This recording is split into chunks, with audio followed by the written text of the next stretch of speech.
ধন্যবাদ আপনাকে। আপনি যেমনটি বলছেন, আমি এখন অবস্থান করছি বন্দরনগরী চট্টগ্রামের পাহাড়তলী সরাইপাড়া এলাকায়।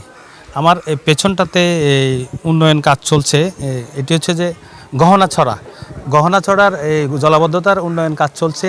তার পাশেই একটি ভবন হেলে পড়েছে। ভবনের বেসমেন্ট একেবারে নিচে যদি আপনাকে একটু দেখাই, ভেঙে পড়েছে। তবে ভবনটি কতটুকু ঝুঁকিপূর্ণ আছে, ফায়ার সার্ভিস এখানে এসেছে পাহাড়তলী থানা পুলিশ, ওনারা নির্ণয় করছে। তবে ভবনের থাকা বাসিন্দারা এখনও ভবনের ভিতরে অবস্থান করছে, এখনও কাউকে নামানো হয়নি। ফায়ার সার্ভিস সিদ্ধান্ত নিচ্ছে কি তাদেরকে কি নামিয়ে ফেলা হবে। তবে আমরা একেবারে নিচ থেকে যদি একটু একটু একটু দেখাই,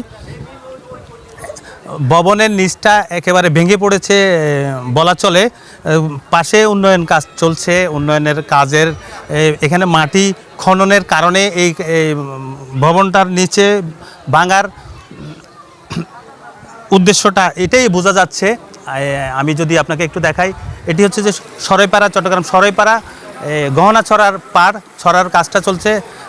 সেনাবাহিনী এই কাজগুলো করছে, উন্নয়ন কাজগুলো জলাবদ্ধতার। এই ছিল আমার কাছে নগরীর সরাইপাড়া থেকে হেলে পড়া ভবনের সর্বশেষ